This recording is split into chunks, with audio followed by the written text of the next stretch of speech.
Joining us now from Team Camp in Plymouth, Alex Turcotte. How are you doing today, Alex? I'm good. How are you? Excellent. Thank you. Also here joining us, Carlin Bathe. How are you doing, Carlin? I'm doing well. How you doing, Jesse? Great. So, Alex, we're going to jump right into this. We've got a little game for you. We're calling it Block, Shoot, Pass. We're going to give you 4 statements or opinions or thoughts, whatever you have. And if you agree with it, you're going to shoot it. If you disagree with it, you're going to block it. And if you don't have any opinion on it at all, you're going to pass. Simple enough? Okay. Yep. Sounds good. All right. So starting out, you're at the World Junior Championship. You're on Team USA. The first one is Team Canada will be the toughest opponent that Team USA faces. Block, shoot, or pass? I would say pass. All right. Don't want any bullet board material, eh? I mean, like, it's a tough tournament. Everyone's a really good team. So, obviously they're going to be really good, but there's still a lot of other really good countries out there. So, you got to be careful with everyone. But shifting closer to your hometown, does deep dish Chicago pizza beat New York style pizza? Block, shoot, or pass? Shoot. All right. So Yeah. you're true to your heritage. Yeah. I mean, I'm a big Lou Malnati's fan, so you can't go wrong with it. It's a really good deep dish in Chicago. So Sorry, go ahead, Carlin. I was gonna say, what's the big argument here? Because it doesn't even have specifics anymore. People just argue the point. Chicago deep dish better than New York pizza. You don't know anything about pizza. What is it about it that makes it better than New York? I mean, I'm never in those arguments. I think it's silly. I think both are good. It just depends what you prefer more. Like if you like it really thick or really thin. So I think you can't go wrong with either. Pizza's like unbelievable. You can't go wrong with it. It's hard to mess it up. So True story. Alex Turcotte is a uniter, not a divider. That's what we're learning. Yeah. All right. Final question or final statement, I should say. Fortnite is for people who are too scared for Call of Duty.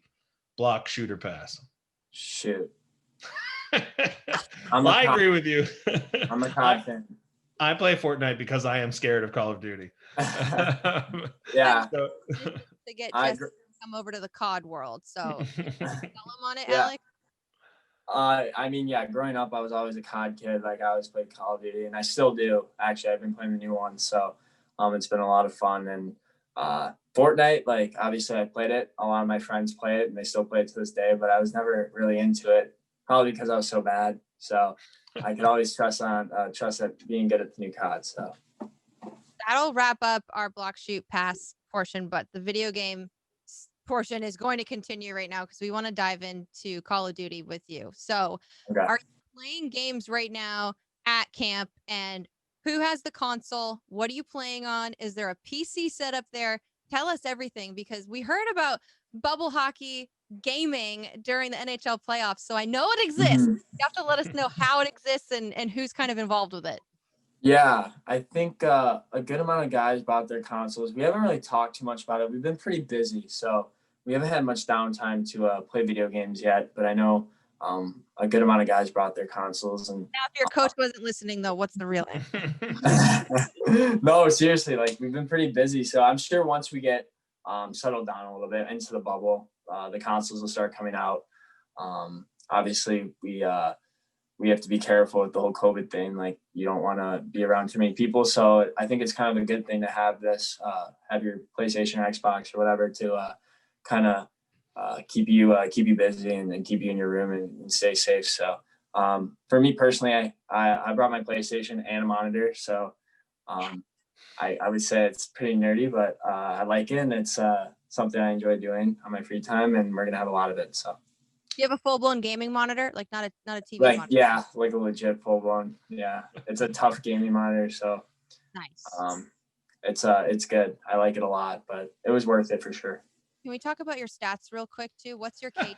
What are we working with? My KD right now, my KD right now is it's a 1.4. It's not the best, but no, that's pretty good. Like overall, or just on the week?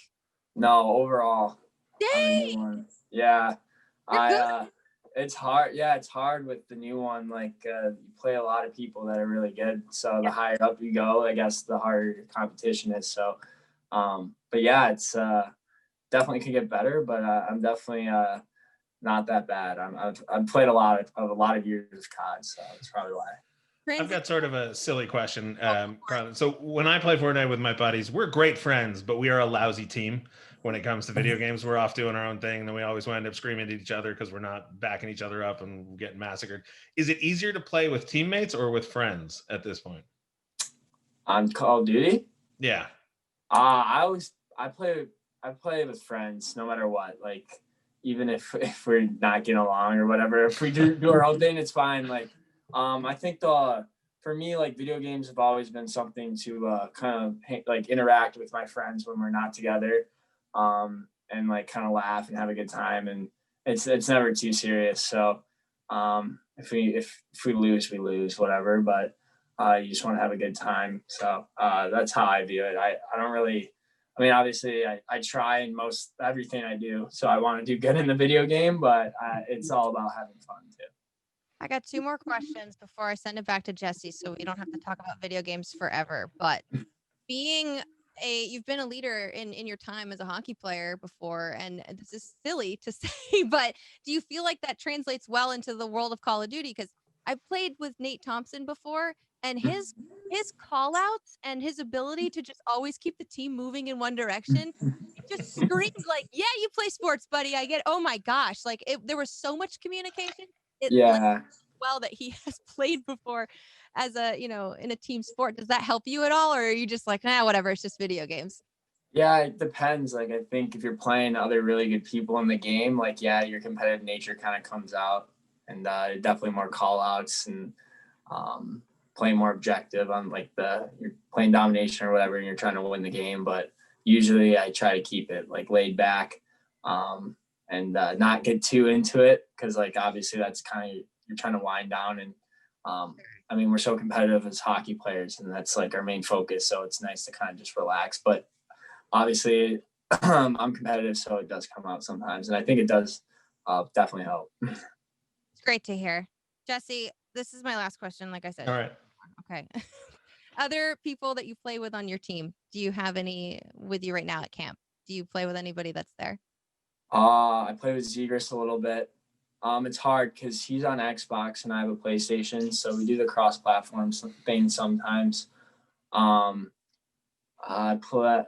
That's probably it so far. Like, I think it's gonna get pretty intense once we get there. I'm sure we're all going to be playing together when we're isolating in our rooms. So we'll probably get that going. But we haven't really had much time to talk about video games or anything. So, but we'll probably get to it eventually.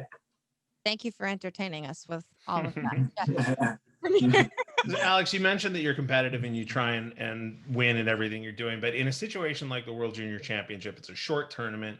It's a small amount of time. You only have so many games and you only have so many minutes available. You don't have any control over your deployment, how the coaches are going to use you, the teams you're playing against. So, I mean, obviously you'd like to win, but given how many things can influence, which country comes away with the gold, for you personally, what are you looking for to determine a successful campaign in this year's World Junior Championship? Yeah, I think just taking it every day at a time, like learning from the coaches, from my teammates. Like you said, there's a lot of things you can't control in this tournament, especially with the COVID thing.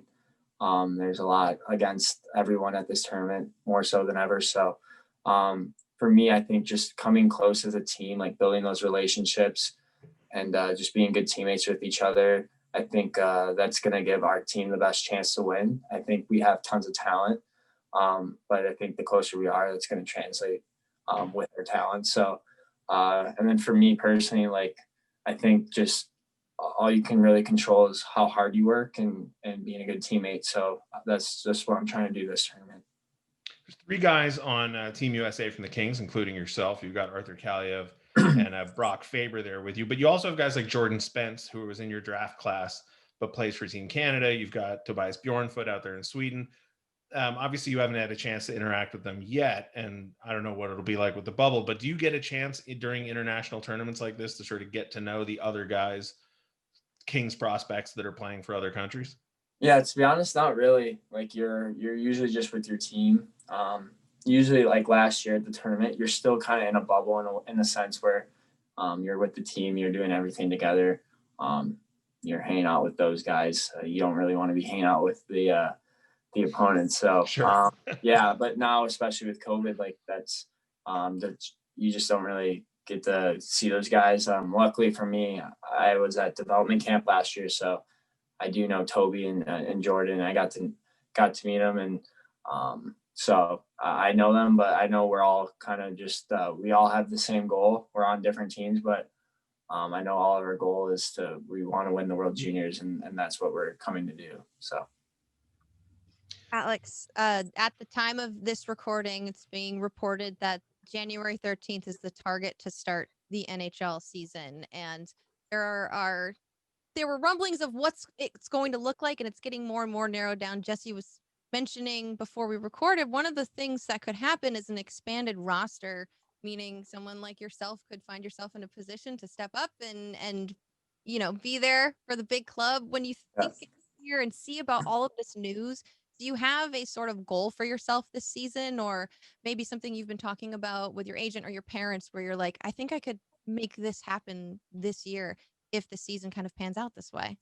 Yeah, I think coming into camp, no matter the whole COVID thing, my goal is obviously to do the best I could and try and make the Kings opening night roster. And I think if you ask anyone else going to camp, that's their goal too. Like everyone wants to play in the NHL, and that's what we all dream of. So obviously, I haven't really been following with the whole when the season's starting, just because I'm here with the Team USA. So it's definitely out of my control. It's nothing I can't really think of. I'm just worried about this tournament first. But obviously, whenever camp does start, maybe it's after the tournament. I'm looking forward to going to camp and trying to make the team and do the best I can. Awesome. Well, we're looking forward to seeing you in a Kings jersey, Alex, whether it's training camp, preseason, an NHL game, however it happens for years to come. So good luck at the World Junior Championship, and thanks for joining us. Yep. Thanks for having me, guys. I appreciate it.